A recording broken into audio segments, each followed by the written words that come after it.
Ladies and gentlemen, brothers and sisters, listen to me carefully. Let's get right into it. Life is not playing favorites. It's not out to get you. It's not about fair or unfair. Storms, problems, heartbreak, betrayal, failure, loss, they are coming for everyone. Nobody is exempt. The difference between the people who rise and the people who break is how they interpret the storm. Resilience is not something you're born with, it's something you build. It's not a magical personality trait reserved for the strongest, toughest, or most gifted. Resilience is a practical, learnable, trainable skill, but most people don't see it that way. They think resilience is something other people just have. They look at someone who's overcome pain, loss, bankruptcy, heartbreak, or trauma and say, wow, they're so strong. As if that person just woke up one day with that strength built in. But let's break that down. No one just wakes up resilient. What really happens is that at some point, life hit them in the mouth, knocked them flat, and instead of staying down, they decided, consciously or unconsciously, to get back up and try again in that moment. That decision to try again, that's the first rep. That's day 1 in the mental gym, and if they keep showing up, day 2, day 10, day 50, over time that resilience muscle gets stronger. Just like going to the gym and lifting weights, it's not the first rep that makes you strong. It's the repetition, it's the consistency, it's the discipline to keep coming back even when it hurts, even when it's boring, even when it feels like it's not working. Resilience is built through decisions made in the dark, when no one is watching. It's not built when everything is easy, it's built when everything sucks, when the bank account is empty, when your relationship falls apart, when you're full of self-doubt. That's where it happens, those moments. Those storms are the proving grounds. Most people avoid them, most people try to skip the pain, but if you skip the pain, you skip the process, and if you skip the process, you don't build the strength. Here's where education comes in. Most people were never taught how to respond to failure or difficulty. They were taught to succeed, they were taught to win, they were told to chase goals, get grades, collect trophies, but when life doesn't follow the script, and it never does, they have no idea what to do. Because nobody sat them down and said, listen, you're going to lose, people will leave, plans will fail, life will hurt, but that's not the end, that's the beginning of who you can become. If resilience is a skill, then the question is, how do you train it? The answer is simple, but not easy. You train it by getting comfortable with discomfort. You stop running from hard things, you lean into them, you ask better questions. Instead of saying, why is this happening to me? You say, what can I do with this? Instead of blaming life, people, or circumstances, you take radical responsibility for what you can control. Your mindset, your choices, your energy. You also build resilience by keeping promises to yourself. That sounds small, but it's massive. When you say you're going to wake up early and you do, it builds belief. When you say you're going to show up to that workout and you do, it builds credibility with yourself. Every time you follow through, even on the smallest commitments, you're building the foundation that says, I can trust myself to get through. And when storms hit, and they will, you don't fall apart. You might shake, you might hurt, but you don't collapse because you've done the reps, you've shown up, and you've trained yourself to stand when most people fold. Resilience isn't flashy, it's not loud. It doesn't post selfies, it's quiet, it's gritty, and it's built one hard choice at a time. Your perspective is your greatest lever in life. It's the lens through which you interpret every situation, and it ultimately determines whether you spiral or rise. It's not what happens to you, it's how you perceive it, and that perception shapes your emotional response, your decision, making your behavior and the outcomes that follow. Two people can go through the exact same hardship and come out with two completely different stories. One is bitter, stuck, and defeated. The other is wiser, stronger, and more driven. What's the difference? It's not luck. It's not fate. It's perspective. Most people don't realize how much power they have in how they frame a situation. When life throws them a storm, a breakup, a failure, a rejection, they immediately go into survival mode. The default thought process becomes, this is bad, this shouldn't have happened, why me? But the moment you lock into that narrative, you've already limited your response. You've handed over your power to the situation. That's what happens when you operate from a reactive perspective. You feel like life is happening to you instead of realizing life is happening for you. Now, let's be clear. This isn't about pretending bad things are good. That's not perspective. That's denial. Real perspective is about stepping back, zooming out, and asking better questions. It's about refusing to be consumed by the immediate emotion and instead stepping into a higher level of thinking. You ask yourself, what am I meant to learn here? Or how could this situation serve me long term? Those questions shift you out of victim mode and into growth mode. Think about how many times something felt like the worst thing in the world while it was happening, but ended up being the catalyst for something better. A job you lost that forced you to start a business. A relationship that ended and made space for one that was more aligned. A failure that humbled you and taught you discipline. At the time it felt like a loss, but in hindsight it was a turning point. The storm didn't break you, it redirected you. That's what perspective does. It turns breakdowns into breakthroughs. Perspective also helps you stop catastrophizing. When you lack perspective, every problem feels like the end of the world. A missed opportunity becomes, I'll never get another one. A tough week turns into, my life is falling apart. That's emotional distortion. It's your mind taking a temporary moment and blowing it up into a permanent identity. But when you operate from perspective, you zoom out. You realize this moment is just a dot in the timeline. It's a page in the chapter, not the whole story. And here's the kicker, perspective is a choice. It doesn't just happen. You have to work at it. You train it by being mindful of your self-talk. You sharpen it by surrounding yourself with people who challenge your thinking. You develop it by exposing yourself to stories, experiences, and ideas outside your own world. Because the wider your lens, the clearer your thinking. Narrow perspectives keep you stuck. Expanded ones give you room to move, grow, and adapt. In the end, life is a constant stream of events, some in your control, some not. But what's always in your control is how you see those events. That's the lever, that's the power source. And once you start choosing your perspective intentionally, not just reacting emotionally, you take back the wheel of your life. You stop waiting for things to get better, and you start getting better because of things. That's how you become unstoppable. Most people go through life thinking the hard times are punishments, that if something goes wrong, it must mean they did something wrong. But that's not how life works. The truth is, the hardest moments are often the most valuable teachers. They're not here to destroy you.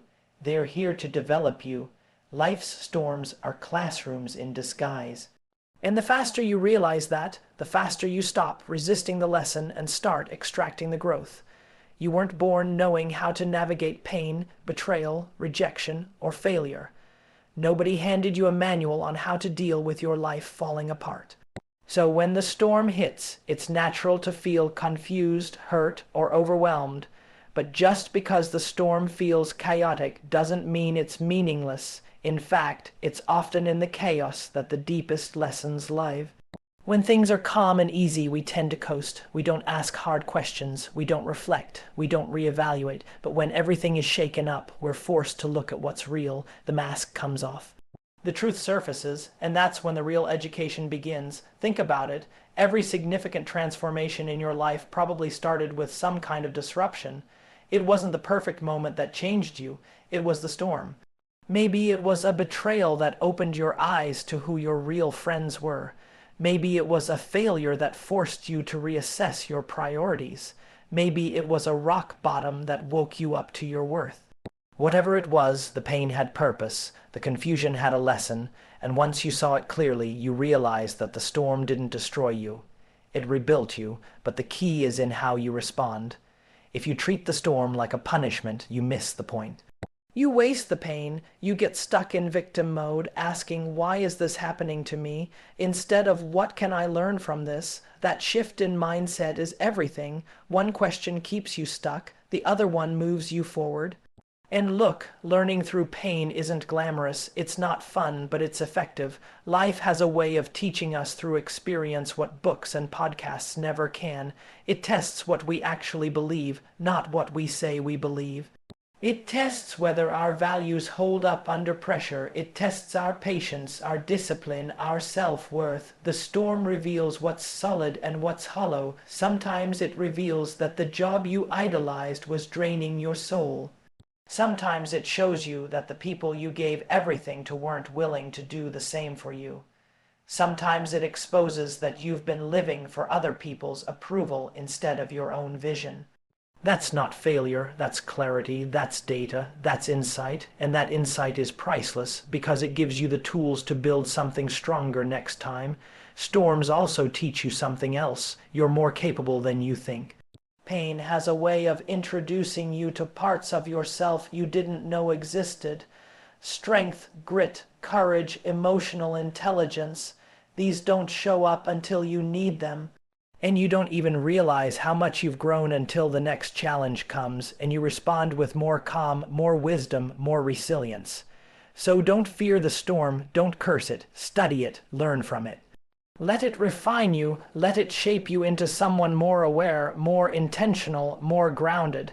Because in the end, the storm isn't the enemy, it's the education. And the people who grow the most in life aren't the ones who avoid the storm. They're the ones who pay attention while they're in it. One of the biggest misconceptions about overcoming life's storms is the belief that clarity comes first and then action follows. Many people get stuck waiting to feel ready, to have all the answers, or to have the perfect plan before they move. But the truth is, action is the antidote to overwhelm and anxiety. It's the engine that creates clarity. You don't think your way out of a tough situation, you move your way out of it. Execution, no matter how small or imperfect, is the therapy that pushes you through. When life feels chaotic or overwhelming, the natural tendency is to freeze. You want to analyze everything, weigh every option, and predict every outcome. But in that paralysis, time slips away. The storm feels bigger, louder, and more terrifying. Instead of gaining control, you lose it. The antidote: start moving. Start with the smallest possible step forward. It doesn't have to be perfect or dramatic. Just something that says, I'm choosing to act, not react. Momentum is built through these small actions. Each step creates a little bit of clarity, a little bit of energy, a little bit of confidence, and that energy compounds. Suddenly, what once felt like an impossible storm begins to feel like a challenge you can navigate. You begin to see options where before there was only dead ends. The simple act of doing breaks the cycle of worry and paralysis and puts you back in control of your story. This idea applies whether you're dealing with emotional pain, career setbacks, health struggles, or any kind of crisis. For example, if you lost your job, the overwhelming feeling of "what now?" can stop you in your tracks. But if you send one resume, make one phone call, or update one part of your LinkedIn profile, you've started the process of moving forward. That first small step may not solve everything, but it breaks the feeling of helplessness and creates forward motion. And once you start moving, the next step becomes clearer, and the next, and the next. It's also important to understand that action doesn't have to be giant leaps.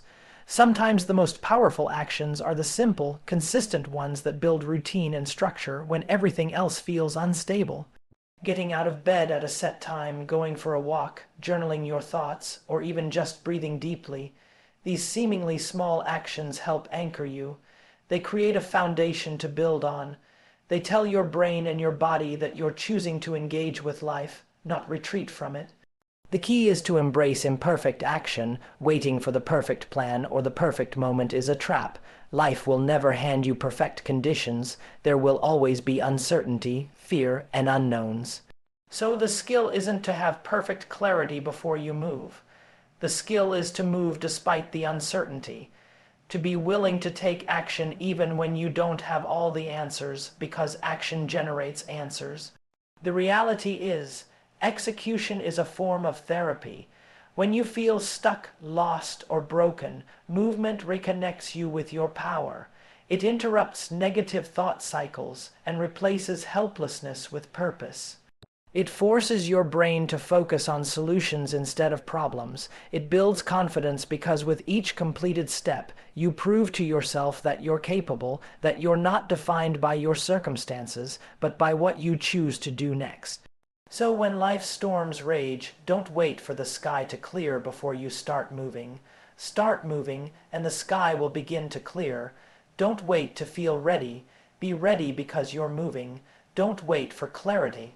Clarity will come through the process of doing.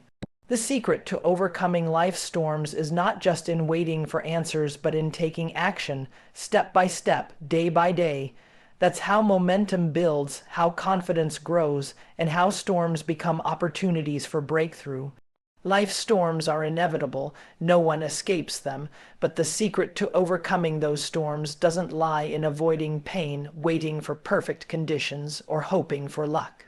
It lies within you, built through resilience that you train every day, shaped by the perspective you choose to hold, fueled by the lessons you extract from every challenge, and driven by the actions you take even when you don't have all the answers. You have more power than you realize. The storms are not here to break you. They're here to build you, to teach you, to reveal the strength you already carry and the strength you can grow. So don't shrink from the struggle. Don't wait for clarity or permission. Stand up, take control of your mindset, ask the right questions, and move forward with small, purposeful steps. Remember, it's not about waiting for the storm to pass, it's about learning to dance in the rain. And when you do that, no storm can hold you back. You become unstoppable, because the true secret to overcoming life's storms isn't in the storm itself. It's in this message, in the choices you make every single day.